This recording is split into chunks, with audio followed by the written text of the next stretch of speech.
Hello friends, আপনার কাছে কোনো ফুয়েল ইনজেক্টর সিস্টেম বাইক রয়েছে যেটা কিনা চলতে চলতে স্টার্ট বন্ধ হয়ে যাচ্ছে অথবা পিকআপ কেটে যাচ্ছে। আপনিও যদি সেম প্রবলেম ফেস করে থাকেন তবে ভিডিওটা আপনার জন্য।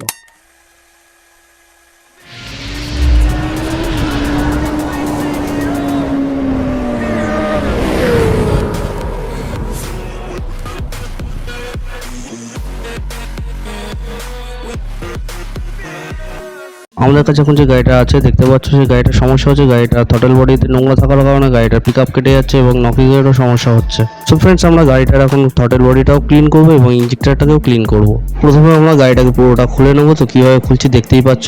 তো ভিডিওটা স্কিপ না করে পুরো কন্টিনিউ করতে থাকো কীভাবে গাড়িটা খুলছি।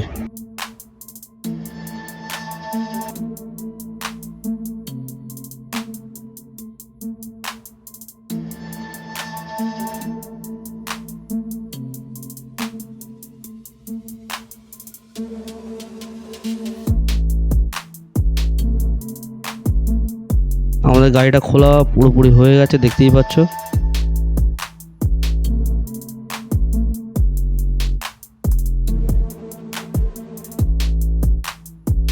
আমরা ট্যাঙ্কির যে ফুয়েল পাম্পের কানেকশনটা আছে সেটাকে খুলবো। সেটা খোলার সময় কেয়ারফুলি খুলতে হবে। ফুয়েল পাম্পে যে মুখটা আছে ওটা খুবই পাতলা প্লাস্টিক, আর খোলার সময় অনেক ক্ষেত্রে ভেঙে যায়।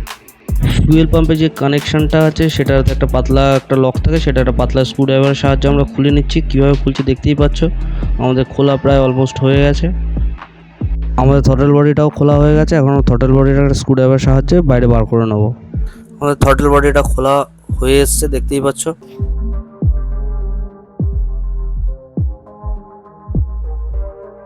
এখন আমরা একটা 10 নম্বর ডাল রেঞ্জের সাহায্যে এক্সেলেটর কেবলটাকে খুলে নেব।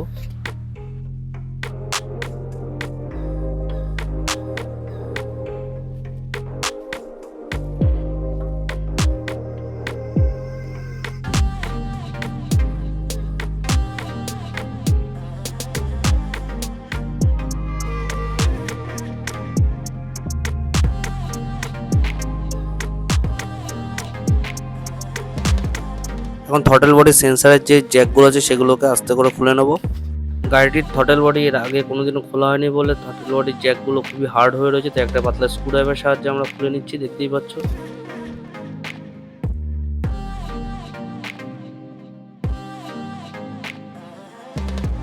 সো ফ্রেন্ডস, আমাদের থ্রটল বডিটা খোলা হয়ে গেছে, দেখতেই পাচ্ছ ভিতরে কত নোংরা জমে আছে, যেই কারণে গাড়িটার নকিং প্রবলেম হচ্ছিল এবং স্টার্টও ছেড়ে দিচ্ছিল। তো আমরা এখন একটা 10 নম্বর টি রেঞ্জের সাহায্যে ইঞ্জেক্টরটাকে খুলে নিচ্ছি, দেখতেই পাচ্ছ।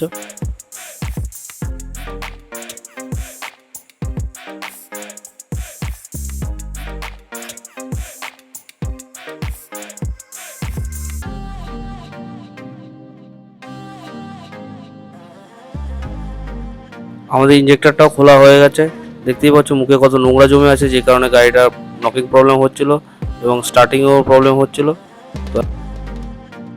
সো ফ্রেন্ডস, এখন আমরা থ্রটল বডিটাকে ক্লিন করব। প্রথমে আমরা একটা স্প্রের বোতলের মধ্যে র পেট্রোল নিয়ে নেব। তারপর স্প্রে করে পুরো থ্রটল বডিটাকে ক্লিন করব। কীভাবে করছি দেখতেই পাচ্ছ।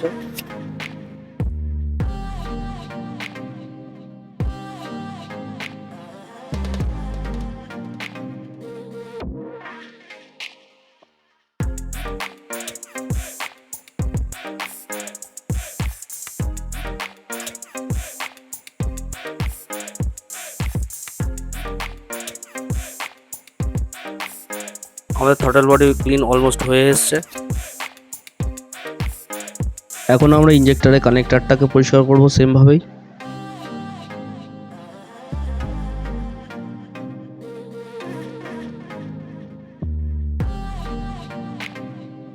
তারপর আমরা সেম ভাবে স্প্রে করে ইঞ্জেক্টরটাকেও ক্লিন করব।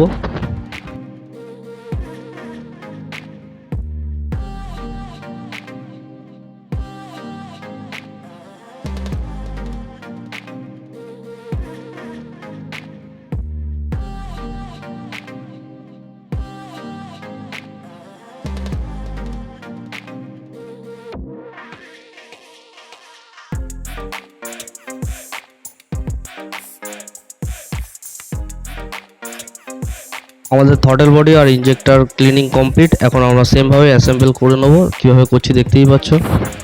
ইঞ্জেক্টরটাকে ইঞ্জেক্টরের কানেক্টরে বসিয়ে তারপরে একটা লক থাকে যাতে ইঞ্জেক্টরটা বেরিয়ে না যায়, তারপর সেই লকটা দিয়ে লক করে নেবো ইঞ্জেক্টরটাকে। তারপর আমরা থ্রটল বডিটার উপর ইঞ্জেক্টরটাকে বসিয়ে 10 নম্বর বোল্ট দিয়ে টাইট করে নেবো।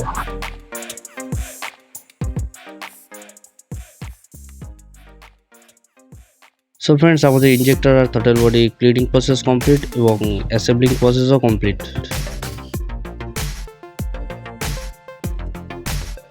এবার আমরা গাড়িতে থ্রটল বডিটা আগের মতো ফিটিং করে নেবো। আমি সেন্সারের জ্যাকগুলোকে লাগিয়ে নেবো।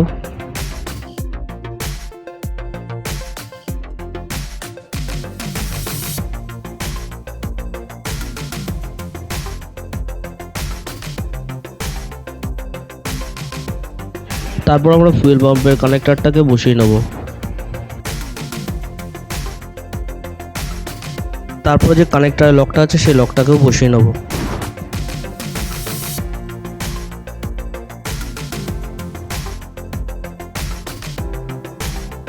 এবার আমরা হোস পাইপের নাটগুলোকে টাইট করে নেব। তারপরে এক্সেলেটর কেবিলটাকে বসিয়ে নেব। তারপর গাড়িটা ফিটিং করার আগে একবার স্টার্ট করে দেখে নেবো পিকআপটা আর কাটছে নাকি। এখন গাড়িটাকে আমরা আগের মতো ফিটিং করে নেব। কীভাবে ফিটিং করছি সেটা দেখতেই পাচ্ছ।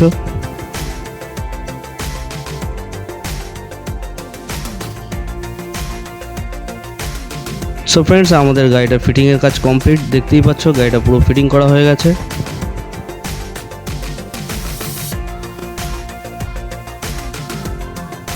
এখন গাড়িটা আরেকবার স্টার্ট করে দেখে নেবো।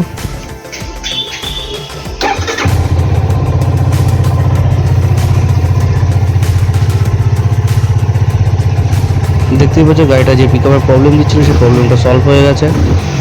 ভিডিওটা যদি ভালো লেগে থাকে অবশ্যই লাইক, কমেন্ট, শেয়ার আর চ্যানেলে যারা নতুন সাবস্ক্রাইব করতে ভুলবেন না।